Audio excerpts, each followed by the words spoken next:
Some of the points that we have talked about so far with talking on the topic of what to do after you are called, we've talked about 1, being submitted. 2, exposure breeds a burden. So go up to your pastor, ask about things to be able to do in the church. Be faithful in the small so that way God can be able to use you in the big. And 3, always remember who the glory belongs to. Let's have that conversation.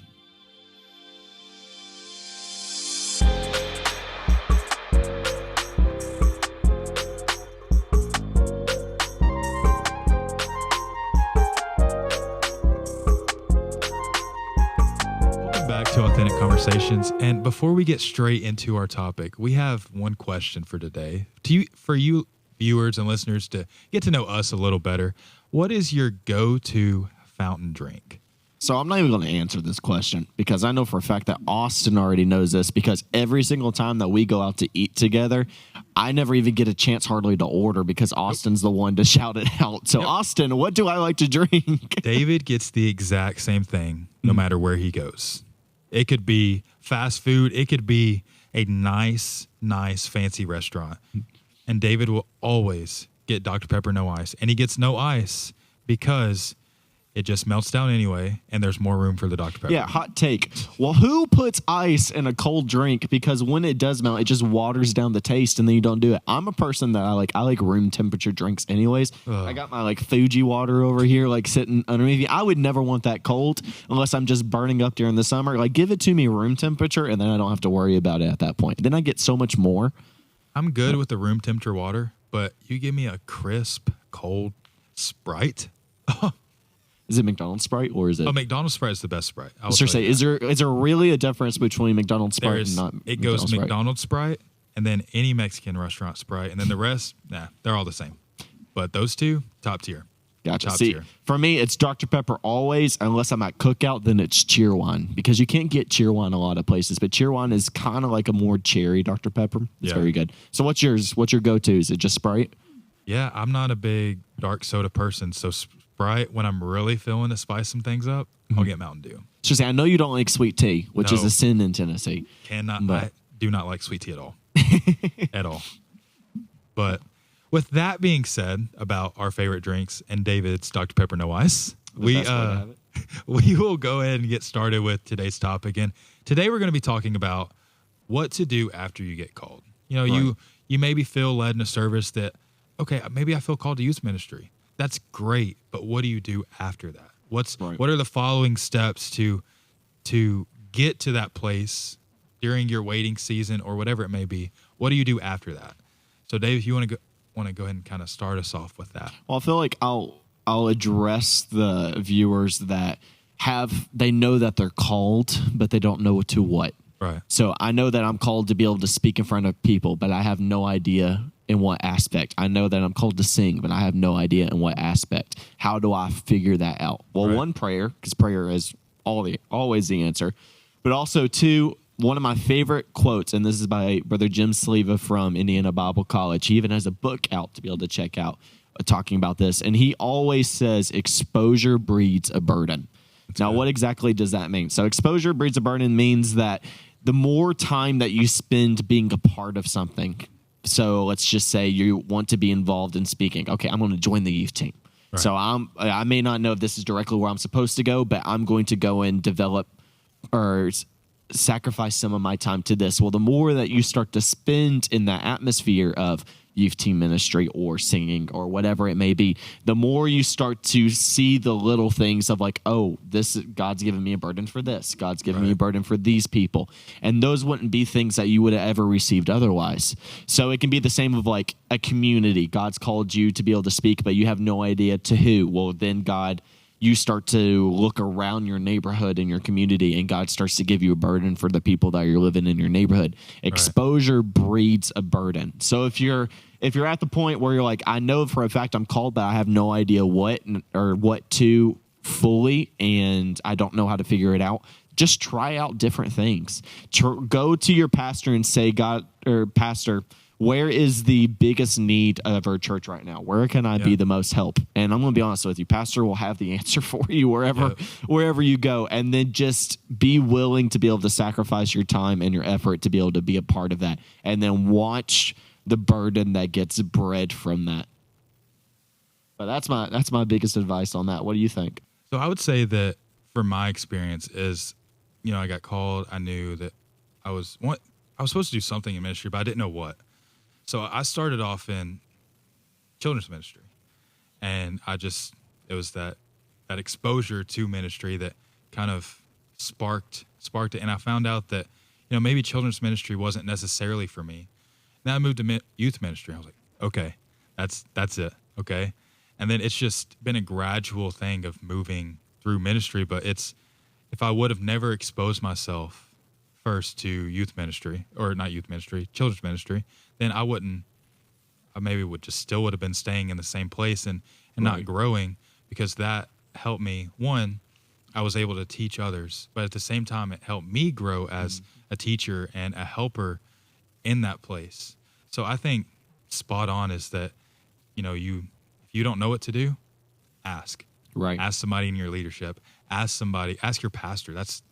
He probably has a list of things that needs to be done at the church, and he will help you with that. So if you have no idea what you should do, just go ask somebody. Right. Simple as that. Right. Yeah, I think you got to be so careful that you're not discouraged for not knowing what you want to do, because you got to understand how the calling works. Right. It's never you're called directly to the biggest platform. You're not called to straight to an NAYC platform of like, oh, you're going to start calling or preaching to these people. Right. I mean, let's look at David. I feel like David is the biggest example of what we can think of when we think of being called. David was anointed by Samuel, right? Samuel comes down and he pours this horn of oil all over David after he's like already in the field. David is stinky. He's been with sheep. He's been over there playing his lyre and been consistent in what God has already placed him in with his relationship of God. Well, because he's so consistent, it says that David is a man after God's own heart. So therefore, David is anointed at that point to become the next king of Israel after Saul. Well, David didn't go straight to becoming the king of Israel, right? As soon as he got anointed by Samuel, he ended up going right back to where he was. He went right back into the fields. And it was in the fields that God started to develop him to be able to win the battles that he was going to have to win as a leader. He had to fight a lion, and he had to fight a bear before he could ever fight a giant. See, God will, when he calls you and he puts that calling on you, you feel like you know that God has called you. He's not going to call you to the biggest thing, because he's going to say, okay, you know what direction I'm trying to move you to. I'm giving you a burden to this. Now let's take the little steps and see what you are going to be consistent with and what I can rely on you with as we go forward. And then I'll start to give you more and more and more. Yeah. I mean, when he first got anointed, he was in the field, and it says that his brothers looked more like a king. Like they had the look of a king, but David didn't. He looked like a shepherd boy. He looked exactly like what he had been doing. And if you're that person and maybe you get called and you feel God's told you're supposed to preach, but you're like, that's not me. Like, I can't do that. I don't talk in front of people. Just know you're not alone. That's a lot of people. That's a lot of people that get called, is that you're not qualified for the position. God qualifies you for it. Right. So, and that's the same case with David. Is David was a man after God's own heart, but that right there qualified him to become king one day, because he was looking for whatever God wanted him to do. Right. And that was his intentions, not, okay, I've got the look, I look like a king, and I'm going to get the glory for it. But no, he was anointed, and because he knew that out of those brothers, that David would be the one that would do what God wanted him to do. Right. God's also going to humble you with your calling.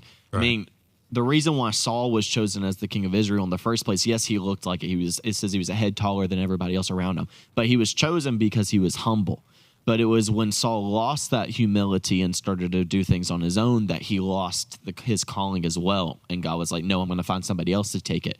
Well, then for David, so that wouldn't happen again, David, even after going and defeating Goliath, going and playing the liar for Saul and creating this relationship with Saul to the point that he got chased off with his men into the wilderness and even had to act insane in front of the Philistines at one point because God had taken him through a experience in the wilderness of humility. So that way, when he became the king and the king of Israel, he wouldn't face the same thing and the same problems and make the same mistakes that Saul did. He took him through that place of like where he had to completely just rely on God in its entirety to be able to get through that. So God will do the same thing with you. So that's part of not getting called to the biggest thing. And that's also too of God calling you sometimes to things that you do not have the ability for. When you get called and you start to exercise that calling and exercise the abilities that God gave you, you're going to mess up. Absolutely. It's just the case. Yeah. I get to help out my church. I'm privileged to help out my church to be able to do our guest greeting sometimes of welcoming all the guests that come into our church after we get done singing. And I have some specific things that I'm supposed to say, that I'm supposed to get the things out. I'm supposed to lead our congregation into the next part of the service. And there have been a lot of times that I have messed up trying to do that because I can teach and I can preach because I've spent time studying and getting ready for it. But when it comes to emceeing and having to transfer, which is a part of speaking, a part of my calling, I just mess on it so much because I have no script and nothing that I'm supposed to go on. And so I've messed up from time to time trying to do that. And that's been something that's been very humbling for me personally because it's just like, I should have done better. I could have done better. I know that I'm supposed to be doing good at this, but I've failed at it. So you have to be very intentional, one, that you take everything that you do seriously, but also understand that it's okay if you fail a couple times because what you're doing is you're learning how to be able to exercise the abilities that God is giving you. Failure is a part of the process to growing to where you need to be. Right. And Brother Kerry talked about that quite a bit on our first episode that we released, which if you haven't checked that out, make sure that you go and check that out. Yeah. But it's just such a good point. You just can't leave that behind of it's okay to fail sometimes. Like, I understand that God has put this big calling on you and say, hey, you're going to be a part of this. You're going to do this. But you also got to remember God knows that you're human and he knows that your heart. If you put in the effort into it, you're still going to fail sometime because you're growing that talent there. And God, it's not really about whether you did it perfectly, but whether you were able to sacrifice yourself to do what God asked you to do. Yeah. I mean, with our hyphen class, we talk all the time. We talk about, failures. It's part of learning. And there was one Wednesday night, we talked about a bunch of different inventors, how that they failed thousands of times. Mm-hmm. But then after a couple of those 1,000 times, they finally got it right. And that one thing that they got right was so impactful to our society. So if they would have given up our light bulb, these lights we got. So it's a famous quote by Thomas Edison, right? He's like, I've just learned 1,000 ways to be able to not make a light bulb in one way that works. Yeah. I mean, so failure is a part of it. And once you get into your head that is failure a good thing? Not necessarily, but it's a part of the process to growing where you need to be. And if you look at it as it's a lesson, you're learning from it, then that'll completely change the way you look at your successes and your failures. Right. And you'll grow from those instead of just doing the same thing over and over again. That's what insanity is, doing the same thing over and over, expecting a different result. So changing, okay, I failed because of this reason. Mm-hmm. So, okay, I'm going to tweak this a little bit. Now I'm going to try this again. Right. And it's growing and it's learning from it. And it's not an easy part, but it's an important part of that call of that David couldn't have gone straight to king.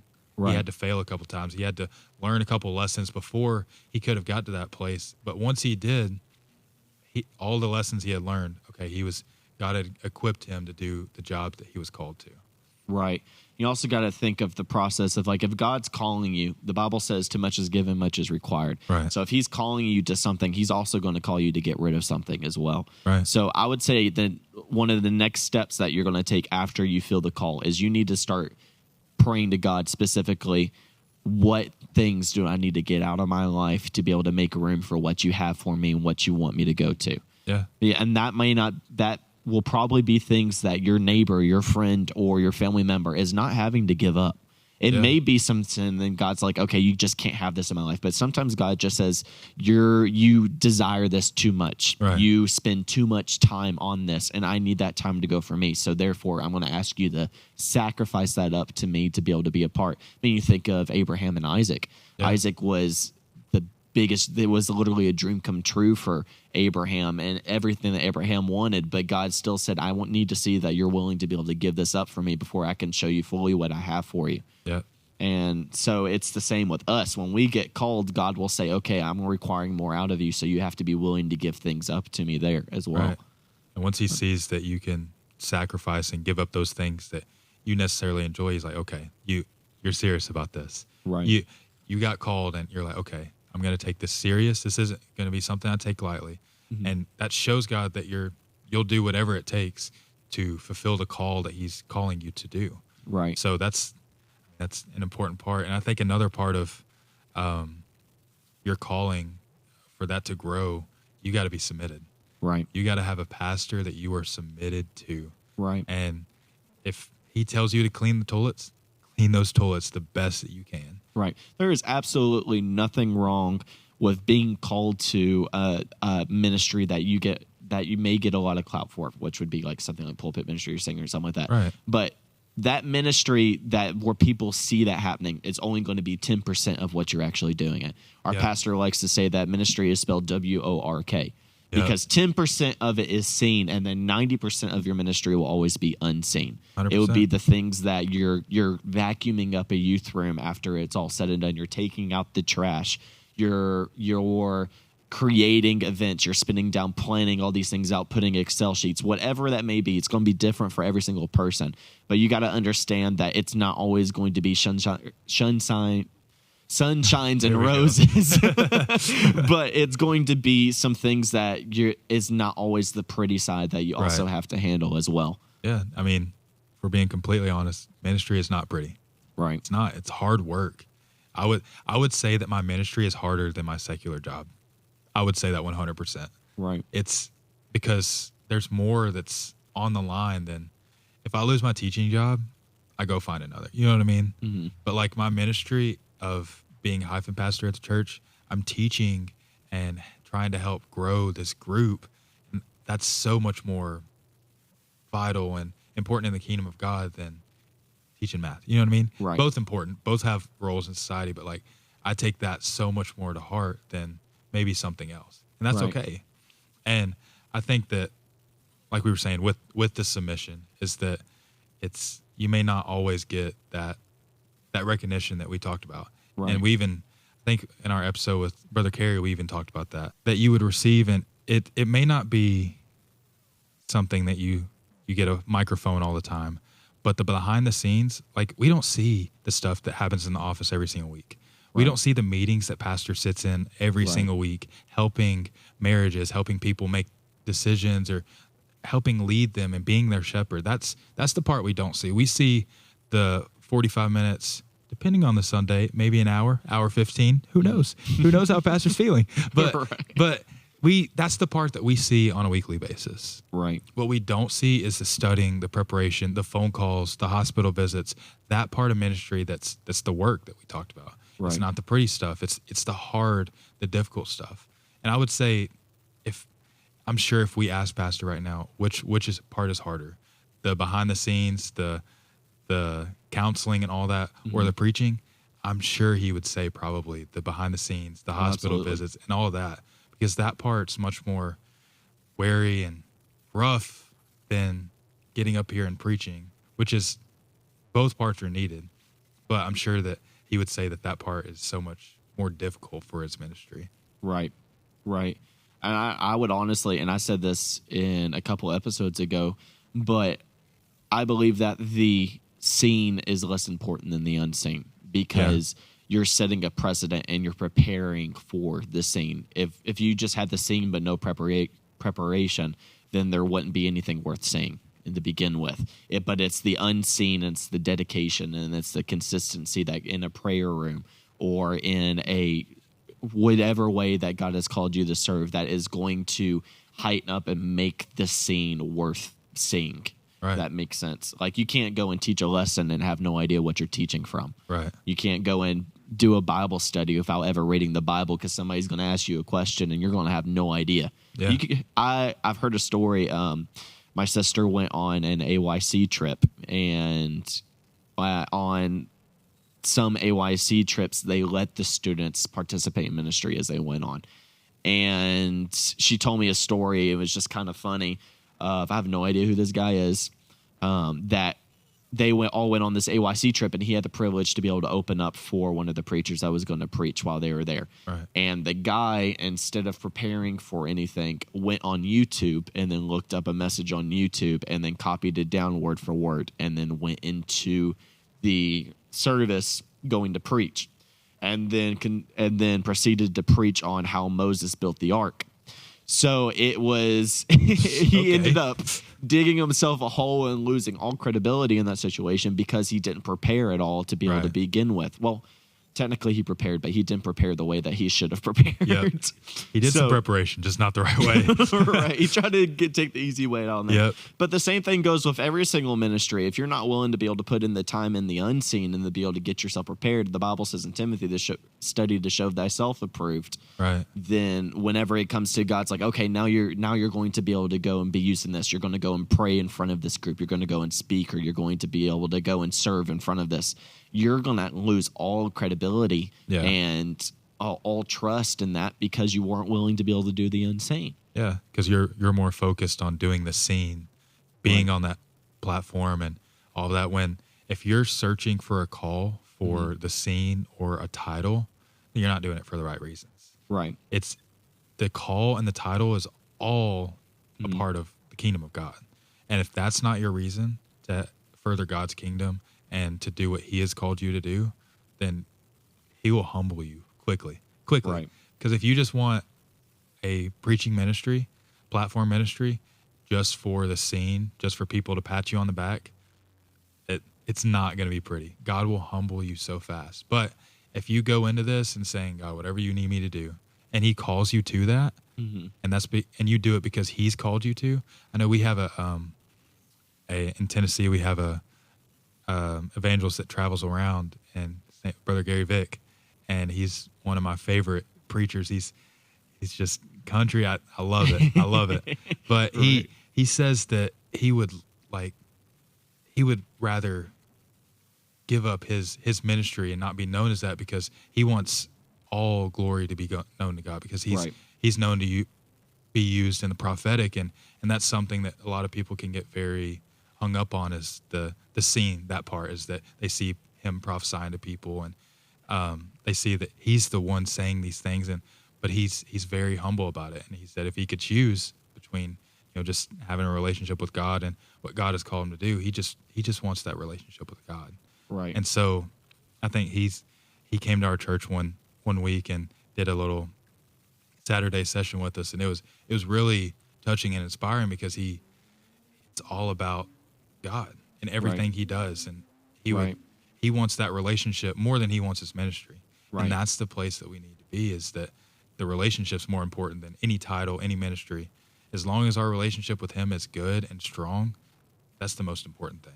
Right. And that's such a big thing for Brother Vic, because Brother Vic serves in that prophetic ministry. So if he led himself, he could take a lot of clout for what's going on there. It's like, I went to so-and-so service and Brother Vic was there, and then I came out healed. And then Brother Vic could take it. It's like, God used me for this, so you want to have me at your church. But Brother Vic doesn't seek for any of that. No. And God wouldn't allow any of that.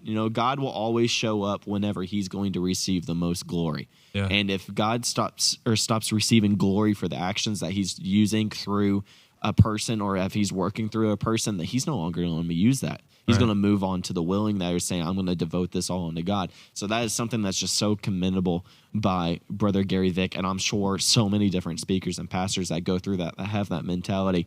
But some of the points that we have talked about so far with talking on the topic of what to do after you are called, we've talked about 1, being submitted, 2, exposure breeds a burden. So go up to your pastor, ask about things to be able to do in the church. Be faithful in the small so that way God can be able to use you in the big. And 3, always remember who the glory belongs to, never seeking after the gratification that can come from it. And the last thing that I would recommend, and I know Brother Austin would recommend as well, is find yourself an accountability partner if you do not already have one. Yeah. Now, that is also, too, with not only an accountability partner, but somebody who's a mentor that already works in the field that you feel called to, because then you can see what it's like to be able to follow into those footsteps, and you'll learn how to serve before you can lead in that as well. And also, too, it puts you into the right place that you need to be with God, with accountability to be able to be responsible with what God's given you in the future.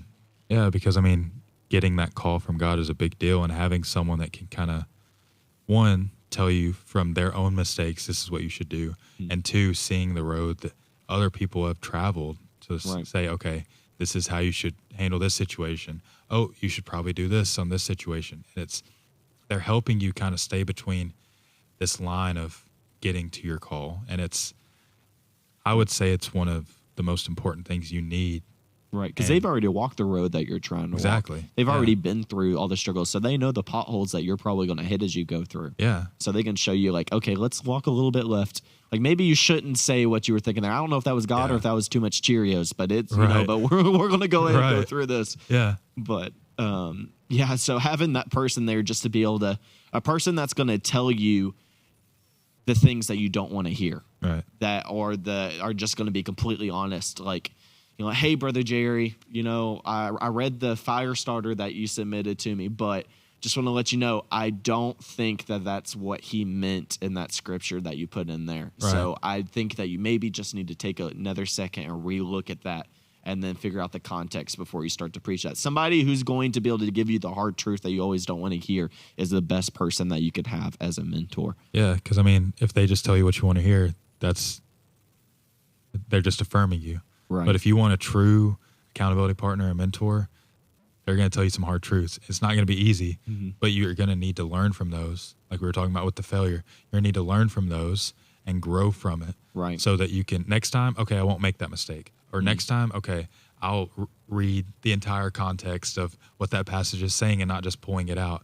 Right. So that accountability partner and that mentor can really help you because, like you said, they've been down that road. Right.